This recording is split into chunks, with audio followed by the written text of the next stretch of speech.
Hello guys, അപ്പോൾ എൻ്റെ ഇല അട ഇവിടെ റെഡി ആയിട്ടുണ്ട്. അപ്പോൾ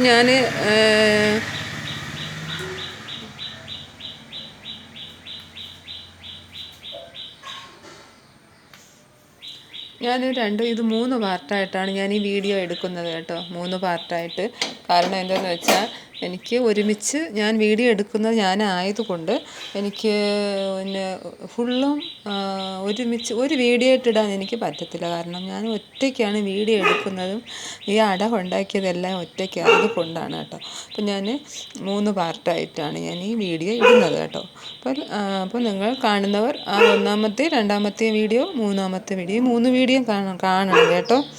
അപ്പോൾ എൻ്റെ ഇലയട ഇവിടെ റെഡിയായിട്ടുണ്ട്, ഞാനത് കാണിച്ചു.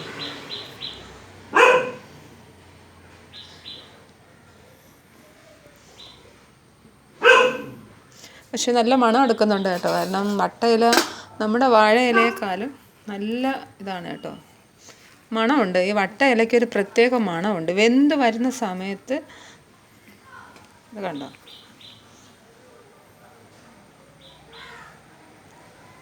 കാരണം ഇപ്പം നമ്മൾ വട്ടയിലയിൽ നമ്മളിപ്പോൾ അട ഉണ്ടാക്കുന്നതിന് വട്ട ഇലയ്ക്ക് വെന്ത് വരുമ്പോൾ നല്ല മണമാണ് കേട്ടോ.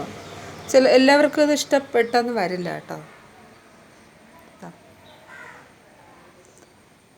അപ്പോൾ നിങ്ങളെല്ലാവരും ഇതുപോലെ ശർക്കരയും തേങ്ങയും നമ്മൾ ഗോതമ്പ് പൊടി നനയ്ക്കുന്ന സമയത്ത് അല്പം ഉപ്പ് ഗോതമ്പ് പൊടിയിലിടണം കേട്ടോ.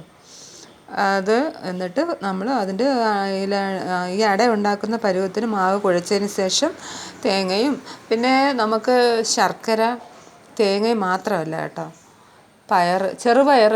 ഞാൻ എൻ്റെ ചെറുപ്പത്തിൽ ചായക്കടയിൽ നിന്ന് വാങ്ങിച്ച് കഴിച്ചിട്ടുള്ള ഇലയട അതിപ്പോഴെനിക്ക് ഓർമ്മയുണ്ട്. അതിൽ പഴം, ചെറുപയർ, തേങ്ങ, ശർക്കര ഇതൊക്കെ എല്ലാം കൂടെ ഇട്ട് ഉണ്ടാക്കിയ അട ഞാൻ കഴിച്ചിട്ടുണ്ട് കേട്ടോ. അപ്പോൾ നമുക്ക് എന്ത് വേണമെങ്കിലും നമ്മുടെ കയ്യിലിപ്പോൾ പഴം ഉണ്ടെങ്കിലോ ചെറുപയറുണ്ടെങ്കിലോ എന്തെങ്കിലും ഉണ്ടെങ്കിൽ നമുക്ക് അട ഉണ്ടാക്കാം കേട്ടോ. അപ്പോൾ ഞാനിപ്പോൾ എൻ്റെ കയ്യിലുള്ളത് ഇപ്പോൾ ശർക്കരയും തേങ്ങയും മാത്രമായതുകൊണ്ട് അതാണ് ഞാൻ ഒരട ഉണ്ടാക്കിയിട്ടുള്ളത്. അപ്പോൾ നിങ്ങൾക്ക് എല്ലാവർക്കും എളുപ്പം ഇതാണ്. പക്ഷെ വാഴയില നല്ല ഇതാണെങ്കിലും നമുക്ക് അട ഉണ്ടാക്കുന്നതിന് ഏറ്റവും എളുപ്പം വട്ടയില തന്നെയാണ്.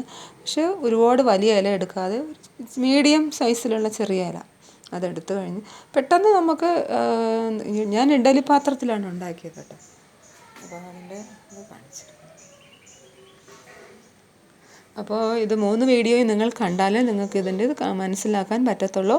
അപ്പോൾ എൻ്റെ വീഡിയോ നിങ്ങൾക്ക് ഇഷ്ടപ്പെട്ടെങ്കിൽ നിങ്ങൾ ലൈക്കും ഷെയറും ഒക്കെ ചെയ്ത് എൻ്റെ വീഡിയോ ഒന്ന് സഹായിക്കണം കേട്ടോ.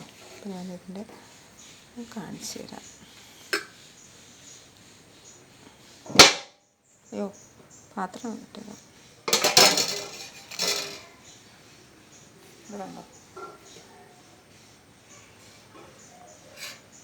തേങ്ങയും ശർക്കരയും ഒക്കെ വെച്ചതാണ്. അപ്പം നിങ്ങൾക്ക് എൻ്റെ ഇലയട ഇഷ്ടപ്പെട്ടെങ്കിൽ സബ്സ്ക്രൈബ് ചെയ്യുക, ഷെയർ ചെയ്യുക,